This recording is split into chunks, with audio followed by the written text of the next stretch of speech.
ATV ప్రేక్షకులకి నమస్కారం. శుభమస్తు కార్యక్రమానికి స్వాగతం. ఈనాడు శుభమస్తు కార్యక్రమంలోని గ్రహఫల మంచంలో గ్రహాల యొక్క స్థితిగతులు, వాటి యొక్క శుభాశుభ ఫలితాల గురించి పరిశీలిద్దాం. అలాగే ఈరోజు ద్వాదశ రాశుల వారికి అదృష్ట సంఖ్య, అదృష్ట వర్ణం, ప్రతికూల గ్రహాల దోష నివృత్తికై ఎటువంటి పరిహారాలు పాటించాలి అనేటువంటి విషయాలు తెలుసుకుందాం. ఈరోజు ఇందువారం లేదా సోమవారం. చంద్రుడి యొక్క పరిపాలన పూర్తిగా ఉంటుంది. మరో విశేషం, శ్రావణ మాస ప్రారంభం. చాలా శుభప్రదమైనటువంటి మాసం. సకల శుభకార్యాలకి కూడా చాలా అనుకూలతని కలిగిస్తుంది. దీని ప్రత్యేకత, విశిష్టత గురించి, ఈ మాసంలో పాటించవలసినటువంటి నియమాల గురించి శుభశ్రావణం అనే శీర్షికలో తెలుసుకుందాం. ముందుగా నేటి పంచాంగ వివరాలు. శ్రీ క్రోధినామ సంవత్సరం, దక్షిణాయనం, వర్ష ఋతువు, శ్రావణ మాసం, శుక్లపక్షం. ఈరోజు తిథి శ్రావణ శుద్ధ పాడ్యమి, సాయంత్రం 4:52 వరకు ఉంది. నక్షత్రం ఆశ్లేష, మధ్యాహ్నం 3:22 వరకు. రాహుకాలం ఉదయం 7:30 నుంచి 9 వరకు. ఇప్పుడు గ్రహాల స్థితిగతులు పరిశీలిద్దాం. బృహస్పతి సంచారం, కుజ సంచారం వృషభ క్షేత్రంలో, రవి సంచారం, చంద్ర సంచారం కర్కాటక క్షేత్రంలో, చంద్రుడికి స్వక్షేత్ర స్థితి. శుక్ర బుధుల సంచారం సింహక్షేత్రంలో, శుక్రుడికి శత్రుక్షేత్ర స్థితి. కేతు సంచారం కన్యాక్షేత్రంలో, శని సంచారం వక్రస్థితి, కుంభక్షేత్రంలో స్వక్షేత్ర స్థితి, మూల త్రికోణ స్థితి. రాహు సంచారం మీనక్షేత్రంలో. ఇది ఈ రోజు ఉన్నటువంటి గ్రహస్థితి. దీని ఆధారంగా ద్వాదశ రాశుల వారికి ఏర్పడేటువంటి శుభాశుభ ఫలితాలు సూచనప్రాయంగా గోచారపరంగా తెలుసుకుందాం. ముందుగా మేషరాశి.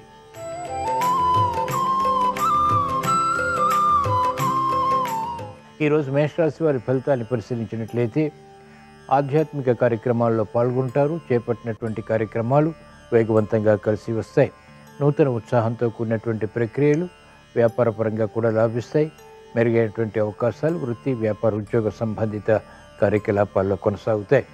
విద్యా విషయాల్లో అనుకూలత విద్యార్థులకి లభిస్తుంది. మహిళలకు గతంలో కన్నా మెరుగైనటువంటి వాతావరణం ఆర్థిక పరంగా బలాన్ని కలిగిస్తుంది. మంచి నిర్ణయాలు వైద్య వృత్తి వారు తీసుకోగలుగుతారు. న్యాయవాద వృత్తి వారికి ఆదాయాన్ని పెంపొందింప చేసుకునేటువంటి మార్గాలు సులభతరమవుతాయి. క్రమశిక్షణతో కూడినటువంటి కార్యక్రమాలు వ్యవసాయ రంగం వారికి లాభిస్తాయి. మెరుగైనటువంటి అవకాశాలు క్రీడారంగం వారికి దగ్గరవుతాయి. ఈరోజు మేషరాశి వారు ప్రతికూల ప్రభావాన్ని దూరం చేసుకుని, ఎదుర్కొని, అనుకూలంగా మరల్చుకుని మంచి విజయాలు ఇంకా సాధించడానికి శ్రీ వెంకటేశ్వర స్వామిని దర్శించడం, స్మరించడం, పూజించడం శ్రేయస్కరం. ఈరోజు మేషరాశి వారి అదృష్ట సంఖ్య 9. ఈరోజు మేషరాశి వారి అదృష్ట వర్ణం తెలుపు.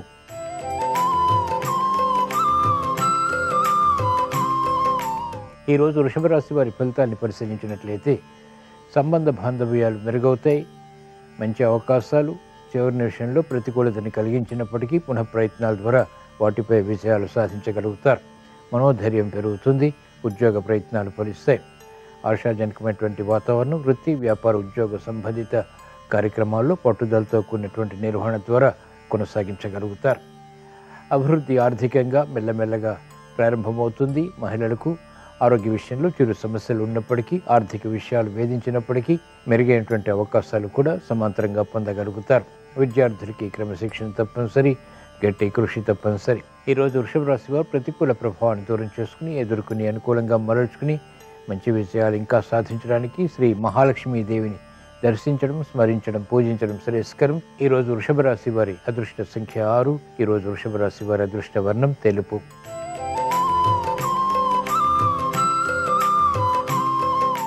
ఈరోజు మిథున రాశి వారి ఫలితాన్ని పరిశీలించినట్లయితే వ్యయం పెరుగుతుంది, ఆదాయం తగ్గుతుంది. చేపట్టినటువంటి కార్యక్రమాలపై అనుకూలత ఆశించినంతగా పొందలేకపోతారు. మానసిక భీతి ఉంటుంది. చేపట్టినటువంటి కార్యక్రమాలపై పట్టు బిగించలేకపోతారు. అనుకున్నది ఒకటి, జరిగేది మరొకటి రీతిలో కార్యక్రమాలు కొనసాగుతాయి. అభివృద్ధి ఆర్థికంగా మహిళలకు మెల్లమెల్లగా సాధించగలుగుతారు. న్యాయవాద వృత్తి వారికి వృత్తిపరమైనటువంటి వ్యవహారాల్లో సమస్యలు ఎదురవుతాయి. వైద్య వృత్తి వారికి పొరపాట్లు వృత్తిపరంగా దొరికేటువంటి సంఘటనలు లేకపోలేదు. క్రమశిక్షణ విద్యార్థులకి తగ్గుతుంది. అయోమయ పరిస్థితులు క్రీడారంగం వారికి ఉంటాయి. వ్యవసాయ రంగం వారికి శ్రమతో కూడినటువంటి విషయాలు ప్రాప్తిస్తాయి. ఈరోజు మిథున రాశి వారు ప్రతికూల ప్రభావాన్ని దూరం చేసుకుని, ఎదుర్కొని, అనుకూలంగా మరల్చుకుని మంచి విషయాలు ఇంకా సాధించడానికి శ్రీ మహావిష్ణువుని దర్శించడం, స్మరించడం, పూజించడం శ్రేయస్కరం. ఈరోజు మిథున రాశి వారి అదృష్ట సంఖ్య 5. ఈరోజు మిథున రాశి వారి అదృష్ట వర్ణం ఆకుపచ్చ.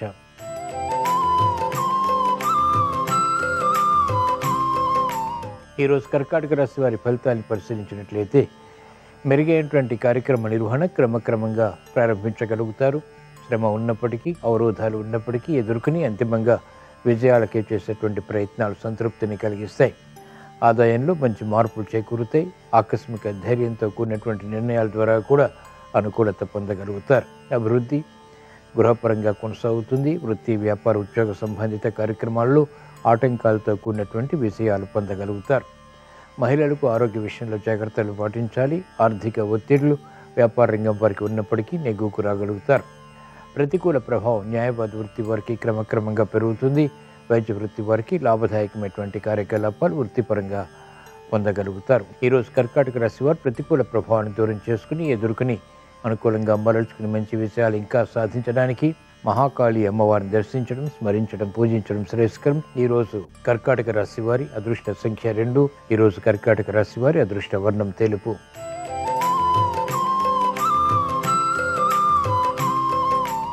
ఈరోజు సింహరాశి వారి ఫలితాన్ని పరిశీలించినట్లయితే అలంకరణకి ప్రాధాన్యతనిస్తారు. సంభాషణల విషయంలో పొరపాట్లు దొరుకుతాయి. కార్యక్రమ నిర్వహణలో నైపుణ్యం కొనసాగుతుంది. మంచి నిర్ణయాల ద్వారా ఆశించినటువంటి ప్రయోజనాల్లో విజయాలు కూడా పొందగలుగుతారు. ఆర్థిక వృద్ధికే చేసేటువంటి ప్రయత్నాలు లాభిస్తాయి. ఆకస్మిక నష్టాలు వ్యాపారంగా వారికి లేకపోలేదు. అభివృద్ధి కార్యక్రమాల్లో ఆశించినటువంటి ప్రయోజనాలు మహిళలు సాధించగలుగుతారు. క్రమశిక్షణతో విద్యార్థులకి ఊరట లభిస్తుంది. కార్యక్రమాలు వేగవంతంగా వ్యవసాయ రంగం వారు ప్రారంభించగలుగుతారు. అనిశ్చిత పరిస్థితుల నుంచి న్యాయవాద వృత్తి వారికి విముక్తి లభిస్తుంది. బలమైనటువంటి కార్యక్రమాలు వైద్య వృత్తి వారు చేపట్టగలుగుతారు. ఈరోజు సింహరాశి వారు ప్రతికూల ప్రభావాన్ని దూరం చేసుకుని ఎదుర్కొని అనుకూలంగా మరల్చుకుని మంచి విజయాలు ఇంకా సాధించడానికి ఈశ్వర ఆరాధన, ఈశ్వర స్మరణ, ఈశ్వరాభిషేకం వంటి ప్రక్రియలు ఉపకరిస్తాయి. ఈరోజు సింహరాశి వారి అదృష్ట సంఖ్య 5. ఈరోజు సింహరాశి వారి అదృష్ట వర్ణం తెలుపు.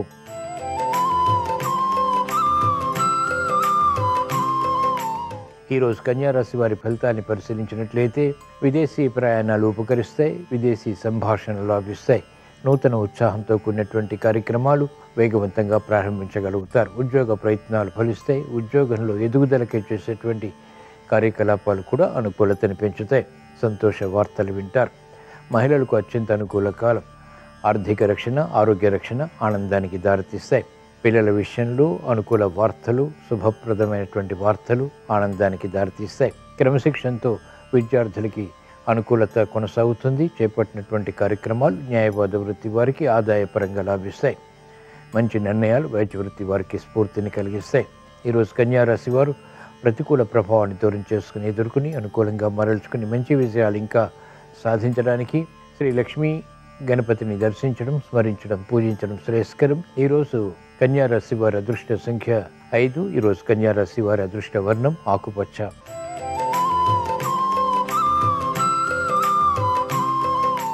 ఈరోజు తులారాశి వారి ఫలితాన్ని పరిశీలించినట్లయితే సంబంధ బాంధవ్యాల విషయంలో జాగ్రత్తలు పాటించాలి. ప్రయాణాల విషయంలో కూడా జాగ్రత్తలు తప్పనిసరి.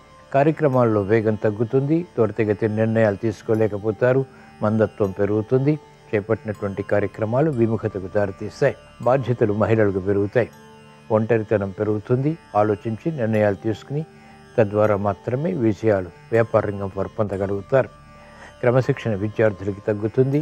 వైద్య వృత్తి వారికి పొరపాట్లు దొరుకుతాయి. ఆశాజనకమైనటువంటి వాతావరణం సినీ రంగం వారికి మాత్రం కొనసాగుతుంది. క్రీడా రంగం వారికి ప్రత్యర్థులు బలపడతారు. చేపట్టినటువంటి కార్యక్రమాలు వ్యవసాయ రంగం వారికి మెల్లమెల్లగా లాభిస్తాయి. ఈరోజు తులారాశి వారు ప్రతికూల ప్రభావాన్ని దూరం చేసుకుని ఎదుర్కొని అనుకూల విజయాలు సాధించడానికి శ్రీ లక్ష్మీ నరసింహస్వామిని దర్శించడం, స్మరించడం, పూజించడం శ్రేయస్కరం. ఈరోజు తులారాశి వారి అదృష్ట సంఖ్య 1. ఈరోజు తులారాశి వారి అదృష్ట వర్ణం తెలుపు.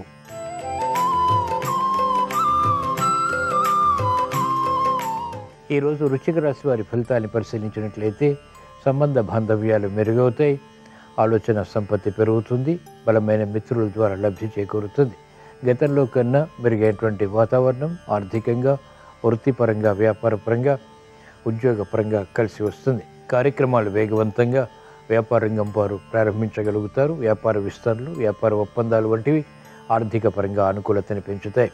విద్యార్థులకి స్ఫూర్తి పెరుగుతుంది. సూక్ష్మత పెరుగుతుంది. మంచి కార్యక్రమాలు విద్యాపరంగా బలాన్ని కలిగిస్తాయి. వైద్య వృత్తి వారికి గుర్తింపు లభిస్తుంది. గతంలో చేపట్టలేనటువంటి కార్యక్రమాలు ఇప్పుడు ప్రారంభించి విజయాలు పొందగలుగుతారు, గుర్తింపుని సాధించగలుగుతారు. ఈరోజు వృశ్చిక రాశి వారు ప్రతికూల ప్రభావాన్ని దూరం చేసుకుని ఎదుర్కొని అనుకూలంగా మరల్చుకుని మంచి విజయాలు ఇంకా సాధించడానికి శ్రీ ఆంజనేయ స్వామిని దర్శించడం, స్మరించడం, పూజించడం శ్రేయస్కరం. ఈరోజు వృశ్చిక రాశి వారి అదృష్ట సంఖ్య 9. ఈరోజు వృశ్చిక రాశి వారి అదృష్ట వర్ణం తెలుపు.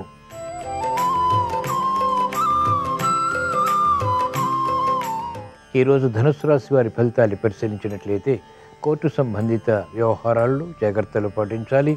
గట్టి పట్టుదలతో కూడినటువంటి కార్యక్రమాల ద్వారా మాత్రమే అంతిమ విజయాలు సాధించగలుగుతారు. శత్రు భీతి పెరుగుతుంది, శత్రువులపై విజయాలు కూడా సాధించగలుగుతారు.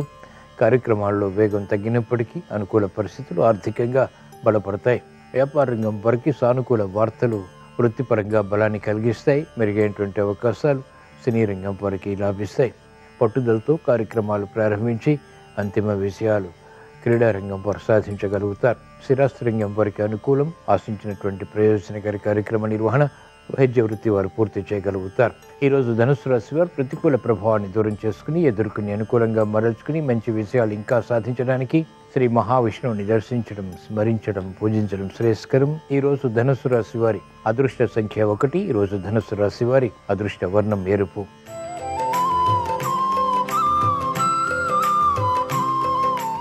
ఈరోజు మకర రాశి వారి ఫలితాన్ని పరిశీలించినట్లయితే ఆకస్మిక వ్యయం, ఆకస్మిక ఆదాయం లేకపోలేదు.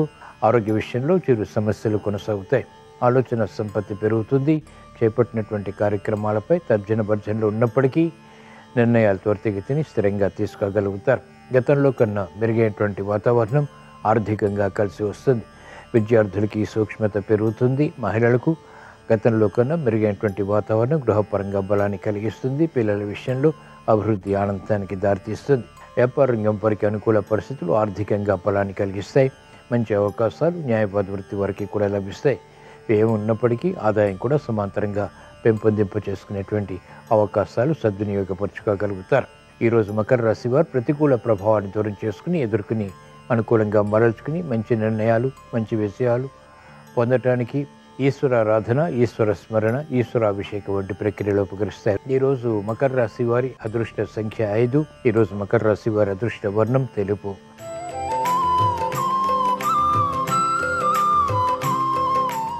ఈరోజు కుంభరాశి వారి ఫలితాన్ని పరిశీలించినట్లయితే ఆర్థిక వ్యవహారాల్లో జాగ్రత్తలు పాటించాలి. ప్రయాణాల విషయంలో జాగ్రత్తలు తప్పనిసరి. ఆకస్మిక ప్రతికూల మార్పులు ఆరోగ్యపరంగా చోటు చేసుకుంటాయి. ఖర్చులు ఉక్కిరిబిక్కిరి చేస్తాయి. నూతన కార్యక్రమాలు వేగవంతంగా ప్రారంభించలేకపోతారు. బాధ్యతలు పెరుగుతాయి. సానుకూల వార్తలు వ్యాపార రంగం వారు పొందలేకపోతారు. అయోమయ పరిస్థితులు ఆర్థికంగా వేధిస్తాయి. కార్యక్రమాల్లో క్రమశిక్షణ తగ్గుతుంది. వైద్య వృత్తి వారికి సానుకూలత తగ్గుతుంది. మంచి అవకాశాలు న్యాయవాద వృత్తి వారు పొందలేకపోతారు. మందత్వం పెరుగుతుంది. విద్యార్థులకి కఠిన పరీక్షలు ఉంటాయి. కార్యక్రమాల్లో వేగం సినీ రంగం వారికి తగ్గుతుంది. రుణ ఒత్తిళ్లు ప్రబలమవుతాయి. ఈరోజు కుంభరాశి వారు ప్రతికూల ప్రభావాన్ని దూరం చేసుకుని ఎదుర్కొని అనుకూలంగా మరల్చుకుని మంచి విజయాలు ఇంకా సాధించడానికి శ్రీ మహావిష్ణువుని దర్శించడం, స్మరించడం, పూజించడం శ్రేయస్కరం. ఈరోజు కుంభరాశి వారి అదృష్ట సంఖ్య 5. ఈరోజు కుంభరాశి వారి అదృష్ట వర్ణం ఆకుపచ్చ.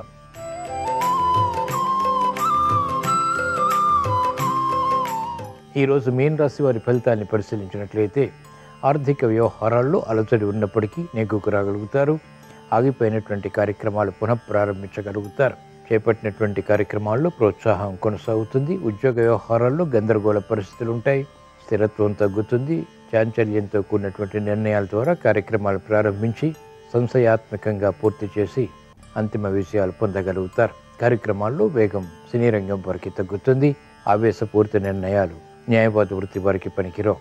వైద్య వృత్తి వారికి మెరుగైనటువంటి అవకాశాలు వృత్తిలో లభించినప్పటికీ సంతృప్తి లోపిస్తుంది.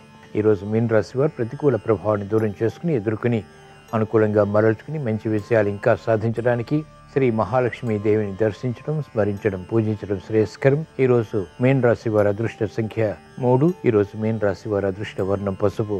ఇవి ఈరోజు ద్వాదశ రాశుల వారికి ఏర్పడేటువంటి శుభాశుభ ఫలితాలు. ద్వాదశ రాశుల వారికి ఆర్థిక విజయాలు కలిసి రావాలని, చేపట్టినటువంటి కార్యక్రమాలు ప్రోత్సాహాన్ని కలిగించాలని, అనుకూల పరిస్థితులు వృత్తి, వ్యాపార, ఉద్యోగ సంబంధిత కార్యక్రమాల్లో ఏర్పడాలని సోమవారం సందర్భంగా, శ్రావణ మాస ప్రారంభం సందర్భంగా శ్రీ మహాలక్ష్మీ దేవిని స్మరిస్తూ ప్రార్థిస్తూ స్వస్తి.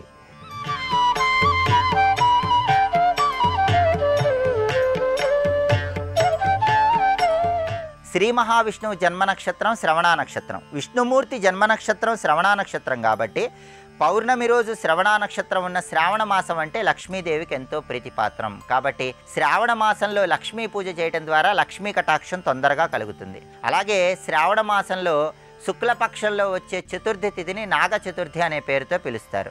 నాగ చతుర్థి రోజు సర్పదేవతల విగ్రహాలకు ఆవు పాలతో అభిషేకం చేయడం ద్వారా రాహుకేతు దోషాలన్నీ తొలగింపజేసుకోవచ్చు, కాలసర్ప దోషాల నుంచి బయటపడవచ్చు. శ్రావణ మాసంలో శుక్లపక్షంలో వచ్చే పంచమి తిథిని నాగ పంచమి లేదా గరుడ పంచమి అనే పేర్లతో పిలుస్తారు. ఆ రోజు సర్పదేవతలను గరుత్మంతుడిని పూజించడం ద్వారా శత్రుబాధలన్నీ తొలగింపజేసుకుని సకల శుభాలను సిద్ధింపజేసుకోవచ్చు. శ్రావణ మాసంలో శుక్లపక్షంలో వచ్చే సప్తమి తిథిని అవ్యంగ సప్తమి అంటారు. ఆ రోజు సూర్యనారాయణమూర్తిని స్మరిస్తూ ఎరుపు రంగు నూలు వస్త్రాన్ని దానమిచ్చినట్లయితే రవిగ్రహ దోషాలన్నీ తొలగింపజేసుకోవచ్చు. శ్రావణ మాసంలో శుక్లపక్షంలో వచ్చే ఏకాదశి తిథిని పుత్రదా ఏకాదశి లేదా లలిత ఏకాదశి అనే పేర్లతో పిలుస్తారు. ఆ రోజు విష్ణు పూజ, జాగరణం, ఉపవాసం అనే 3 విధులు పాటించి గొడుగు ఎవరికైనా దానం ఇచ్చినట్లయితే వృత్తి, ఉద్యోగ, వ్యాపార రంగాల్లో మంచి పురోభివృద్ధి ఏర్పడుతుంది. శ్రావణ మాసంలో వచ్చే పౌర్ణమి తిథిని రాఖీ పౌర్ణమి, హయగ్రీవ జయంతి, జంఝాల పౌర్ణమిగా జరుపుకోవటం అనాదిగా వస్తున్న సంప్రదాయం. ఆ రోజు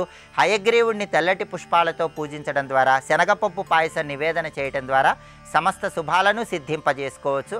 అలాగే రాఖీ పౌర్ణమి సందర్భంగా రాఖీ కట్టించుకోవటం లేదా రాఖీ కట్టడం ద్వారా విష్ణు కృపకు సులభంగా పాత్రలు కావచ్చు. శ్రావణ మాసంలో బహుళ పక్షంలో వచ్చే ఏకాదశి తిథిని అజయ ఏకాదశి అనే పేరుతో పిలుస్తారు. ఆ రోజు ఏకాదశి వ్రతాన్ని ఆచరించడం ద్వారా విష్ణుమూర్తి సంపూర్ణమైన అనుగ్రహం కలిగి అనేక రకాలుగా వృత్తిపరంగా మంచి పురోభివృద్ధిని సాధించవచ్చు. శ్రావణ మాసంలో బహుళ పక్షంలో వచ్చే అష్టమి తిథిని కృష్ణాష్టమి పర్వదినంగా జరుపుకోవటం, శ్రీకృష్ణ పరమాత్మను నీలం రంగు పుష్పాలతో, తులసి దళాలతో పూజించడం ద్వారా, పాలు, పెరుగు, వెన్న, పటిక బెల్లం లాంటివి నివేదన చేయడం ద్వారా కృష్ణుడి అనుగ్రహానికి పాత్రులై సమస్త శుభాలను సిద్ధింపజేసుకోవచ్చు. శ్రావణ మాసంలో బహుళ పక్షంలో వచ్చే అమావాస్య తిథిని పోలాల అమావాస్య అనే పేరుతో పిలుస్తారు. పోలాల అమావాస్య రోజు ధర్మస్వరూపమైనటువంటి ఎద్దులను పూజించడం ద్వారా, ఎద్దుకు బెల్లం ఆహారంగా తినిపించడం ద్వారా, ఎద్దు చుట్టూ ప్రదక్షిణలు చేయడం ద్వారా ధర్మ మార్గంలో మనోభీష్టాలు నెరవేర్చుకోవచ్చు. పోలాల అమావాస్య రోజు గ్రామదేవతలైనటువంటి పోలేరమ్మ, నాంచారమ్మ, పెద్దమ్మ, పోచమ్మ ఆలయాల దర్శనము, పెరుగన్న నివేదన విశేషమైనటువంటి శుభ ఫలితాలను కలిగింపజేస్తుంది. శ్రావణ మాసంలో వచ్చే సోమవారాలు పరమేశ్వరుడికి ఎంతో ప్రీతిపాత్రం. శ్రావణ సోమవారాలు శివాభిషేకం చేయటం ద్వారా, ఓం భవాయ జలమూర్తయే నమః అనే మంత్రాన్ని స్మరించుకోవటం ద్వారా శివుడు ప్రసన్నుడై సకల శుభాలను కలిగింపజేస్తాడు. శ్రావణ మంగళవారాలు మంగళగౌరీ వ్రతాన్ని ఆచరించుకోవటం ద్వారా, గౌరీదేవికి చలిమిడి దీపాలు వెలిగించడం ద్వారా గౌరీదేవి అనుగ్రహానికి ప్రతి ఒక్కరూ సులభంగా పాత్రలు కావచ్చు. ఇలా పర్వదినాల మాసమైనటువంటి శ్రావణ మాసం సందర్భంగా లక్ష్మీదేవిని, శ్రీమన్నారాయణమూర్తిని, పరమేశ్వరుణ్ణి, కృష్ణుణ్ణి పూజించడం ద్వారా విశేషమైన శుభ ఫలితాలు సిద్ధింపజేసుకోవచ్చు.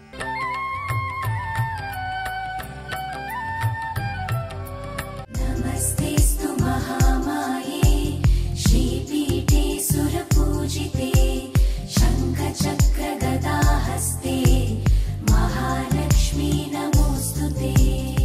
కటాక్షం అంటే పొట్టి చూపు. అమ్మా నీ కటాక్షము కావాలి అని అడుగుతారు. ఆ తల్లి అనుగ్రహం దేని చేత వర్షింపబడుతుంది అంటే ఆమె యొక్క కటాక్షము చేత. అంటే ఆమె కడగంటి చూపు చాలు ఎంతటి ఐశ్వర్యాన్నైనా ఇచ్చేస్తుంది, ఎంతటి శక్తినైనా కటాక్షించేస్తుంది. అంత గొప్ప చూపు కలిగినటువంటి తల్లి కనుక, చూపుల చేత పోషించగలిగినటువంటి తత్వం ఉన్నది కనుక, తన చూపుల చేత లోకమంతటినీ కూడా అనుగ్రహించగలిగినటువంటిది కనుక ఆ తల్లికి లక్ష్మి అని పేరు వచ్చింది. అటువంటి లక్ష్మి దృష్టి ఇప్పుడు కాదుట. అసలు ఎక్కడ ప్రారంభం అవుతుంది అంటే ఈ శరీరంలోకి జీవుణ్ణి ప్రవేశపెట్టేటప్పుడే బ్రహ్మగారు మొట్టమొదట తల్లి వంక చూస్తాడు. ఎందుకని అంటే చతుర్ముఖ బ్రహ్మగారు సృష్టికర్త. సృష్టికర్త అయినటువంటి బ్రహ్మగారికి మాతృస్వరూపంగా నిలబడేటటువంటిది లక్ష్మీదేవి. ఎందుకని? ఆయన శ్రీమన్నారాయణుని యొక్క నాభికమలంలోంచి పుట్టాడు. అయినప్పుడు నారాయణుడి తండ్రి అయితే నారాయణుని యొక్క ఇల్లాలు శ్రీ మహాలక్ష్మి ఆయనకు తల్లి. ఆయన ఒక జీవుణ్ణి శరీరంలోకి పంపిస్తున్నాడు అనుకోండి, ఇతర ప్రాణులకు ఈ బాధ ఉండదు. అసలు మనుష్యులలోనే గృహస్థాశ్రమంలో ఉన్నవాడికి తప్ప ఇతర ఆశ్రమంలో ఉన్న వాళ్ళకి ధనంతో అంత పెద్ద సంబంధం లేదు అంటే ఇక మిగిలిన ప్రాణులకు ధనంతో పెద్ద సంబంధం ఏముంటుంది? ఉండదు. వాటికి ఉండేటటువంటి కష్టసుఖాలు చాలా చాలా చాలా తక్కువ. కానీ మనుష్యుడు అలా కాదు. ఒకరికి పెట్టి తాను తినాలి. అతిథి దేవోభవ. గృహస్థాశ్రమంలోకి వెడుతున్నప్పుడే స్నాతకంలో చెప్తాడు గురువుగారు, నువ్వు గృహస్థాశ్రమంలోకి వెడుతున్నావు, మాతృదేవోభవ, పితృదేవోభవ, ఆచార్య దేవోభవ, అతిథి దేవోభవ అంటాడు. అతిథి ఈశ్వర స్వరూపం కాబట్టి అతిథికి పెట్టి తినాలి. అంటే గృహస్థుకి డబ్బు కావాలా వద్దా? మిగిలిన ప్రాణుల కన్నా కూడా మనుష్య ప్రాణికే లక్ష్మీ కటాక్షంతో సంబంధం ఎక్కువ అయినప్పుడు లక్ష్మీ కటాక్షం కోసం వెంపర్లాట మనకుండడం ఒకెత్తు, కానీ అసలు లక్ష్మీదేవి యొక్క అనుగ్రహ ప్రసరణం ఎక్కడ ప్రారంభమవుతుంది అంటే జీవుడు శరీరంలోకి ప్రవేశిస్తున్నప్పుడే ప్రారంభమవుతుంది. అందుకే అది ఎవరు కానివ్వండి, లలాట లిఖితారేఖాం పరిమాష్ట్రం నశక్యతే, లలాటమునందు వ్రాయబడినది తీయడం సాధ్యం కాదు అంటూ ఉంటారు కదా. అంటే సాధనా బలం చేత దాటుతాడు. బ్రహ్మగారు ఒక పుర్రెలోకి జీవుణ్ణి ప్రవేశపెట్టే ముందు పుర్రె చేత్తో పట్టుకొని ఏమేమి ఇవ్వాలి అన్నది రాసి అతనికి ఇవ్వవలసినటువంటి ఐశ్వర్యం అన్న దగ్గర రాసి అమ్మ వంక ఇలా చూస్తాట, లక్ష్మీదేవి వంక. అలా కూర్చుంటుంది ఆ తల్లి. అలా కూర్చుంటే బ్రహ్మగారి చేతిలో పుర్రె పట్టుకుని అమ్మ వంక తిరుగుతాడు. అమ్మ ఈ పుర్రెకి ఎంత ఇమ్మంటావు అని అడుగుతాడు. గత జన్మలో ఈ పుర్రెకి పేరు ఏమిటి, ఎవరు అని అడుగుతుంది. ఆవిడికి తెలియక కాదు, ఆవిడ సర్వజ్ఞురాలు. అమ్మ ఈ పుర్రెకి గత జన్మలో పేరు ఇది, వీడు చాలా పుణ్యం చేశాడమ్మా, ఎందరికో పెట్టాడు, ఆర్తి కలిగిన వాళ్ళందరికీ పెట్టి తాను అనుభవించిన వాడమ్మా అంటట. అంటే ఆవిడ అని ఇలా కనుబొమ ఎత్తుతుందిట, అంతే, ఆవిడేం మాట్లాడదు.